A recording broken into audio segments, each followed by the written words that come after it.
வணக்கம் வியூவர்ஸ். ஸ்ரீமத் பாகவதம். ஸ்ரீமதி கீதா வீரராகவன் எளிய தமிழில் எழுதிய ஸ்ரீமத் பாகவதம் பகுதி 236 காண்போமா? ஸ்ரீ கிருஷ்ணரின் குழலோசையை கோபியர்கள் போற்றுதல். ஸ்ரீ சுகர் கூறினார், பரீட்சித்து மகாராஜனே, இவ்வாறு பிருந்தாவனக்காடு இலை உதிர்ந்த காலத்தில் தெளிந்த நீர் உடையதாகவும் தாமரை பூக்கள் நிரம்பிய தடாகத்திலிருந்து வீசிய இனிய நறுமணமுடைய காற்றினால் குளிர்ச்சி உடையதாகவும் விளங்கியது.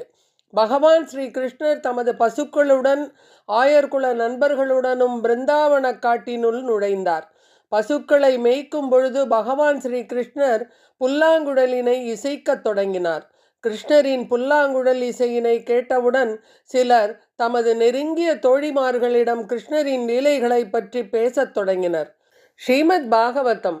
பர்ஹாபீடம் நடவரவபு கர்ணயோ கர்ணிகாரம் பிப்ரத்வாச கனக கபிசம் வைஜயந்தீம் ச மாலாம் ரந்த்ரான் வேணோர் அதர சுதயா பூரயன் கோபவிருத்தை விருத்தாரண்யம் ஸ்வபத ரமணம் பிராவிசத் கீத கீர்த்திகி.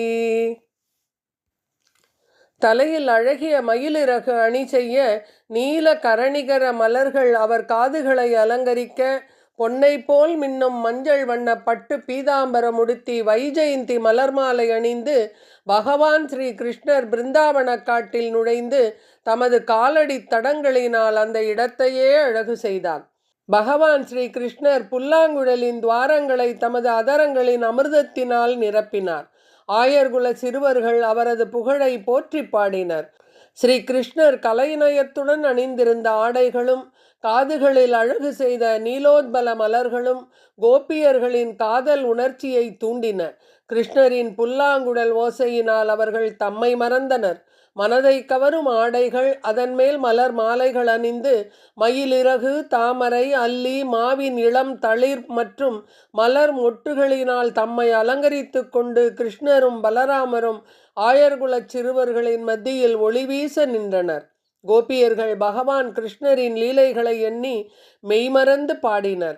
கோபியர்கள் ஸ்ரீ கிருஷ்ணர் தனது லீலைகளை நிகழ்த்தும் காட்டிற்கு சென்று அங்கே செடி கொடிகளின் பின்னே மறைந்து கொண்டு கிருஷ்ணரும் பலராமரும் அவர்களது ஆயர்குல சிறுவர்களுடன் ஆடிப்பாடும் காட்சியை காண பேராவல் கொண்டனர்.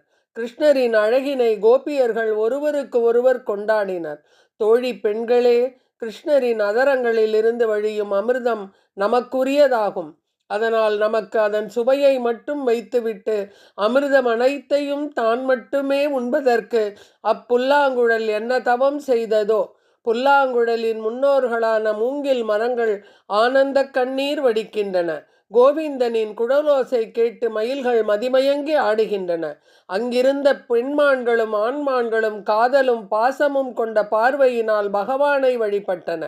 ஸ்ரீ கிருஷ்ணரின் அழகும் குணமும் அனைத்து பெண்களிடமும் ஒரு உற்சாகத்தை உண்டாக்கின.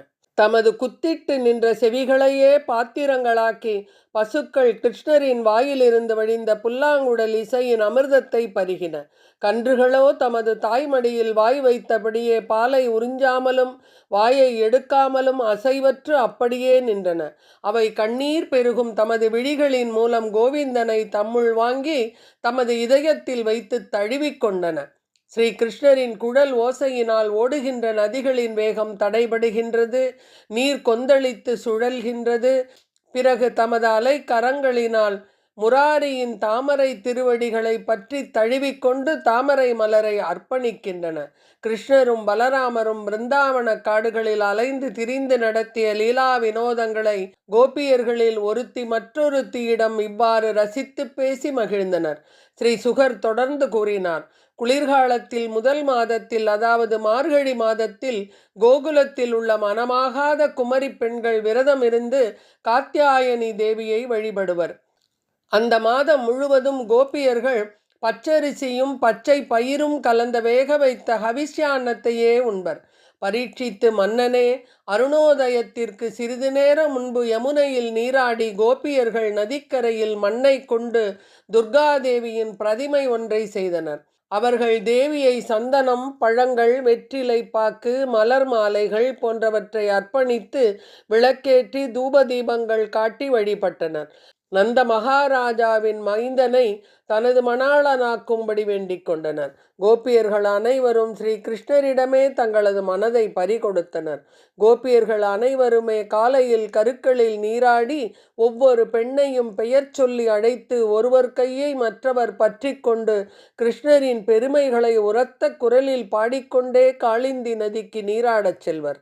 ஒரு நாள் அவர்கள் நதிக்கரைக்கு வந்து எப்பொழுதும் போல ஆடைகளை களைந்து கீழே வைத்துவிட்டு கிருஷ்ணரின் கீர்த்திகளை பாடியபடியே நீரில் விளையாடத் தொடங்கினர். பகவான் கிருஷ்ணர் கோபியர்கள் என்ன செய்து கொண்டிருக்கின்றனர் என்பதனை நன்கு அறிந்து கொண்டார். கோபியர்களின் முயற்சிக்குரிய பலனை அளிக்கும் பொருட்டு தம்முடைய நண்பர்களுடன் அந்த இடத்திற்கு சென்றார். பெண்களின் ஆடைகளை எடுத்துக்கொண்டு அவர் விரைந்து ஒரு கதம்ப மரத்தின் மீது ஏறிக்கொண்டார். பிறகு ஸ்ரீ கிருஷ்ணர் சத்தம் போட்டு பெரிதாக சிரித்தார். அவரது நண்பர்களும் அவருடன் சேர்ந்து கொண்டு சிரித்தனர். பகவான் ஸ்ரீ கிருஷ்ணர் கூறினார், அன்பார்ந்த பெண்களே, நீங்கள் விரும்பினால் இங்கே வந்து உங்கள் ஆடைகளை தனித்தனியாகவோ அல்லது சேர்ந்து வந்தோ பெற்றுக்கொள்ளுங்கள். நான் உங்களை கேலி செய்யவில்லை, உண்மையை கூறுகிறேன். கிருஷ்ணர் தம்மை வேடிக்கை செய்வதை கண்ட கோபியர்கள் அவர் மீது கொண்ட காதலினால் தங்களுடைய கவலைக்கு நடுவிலும் ஒருவரை ஒருவர் பார்த்து புன்னகைத்து பேசி கொண்டனர். ஆயினும் அவர்கள் நீரை விட்டு வெளியே வரவே இல்லை. இதனை அடுத்து கிருஷ்ணர் செய்ய போவது என்ன, கோபியர்கள் செய்ய போவது என்ன என்பதனை ஸ்ரீமத் பாகவதம் பகுதி 237 காண்போமா? நன்றி, வணக்கம்.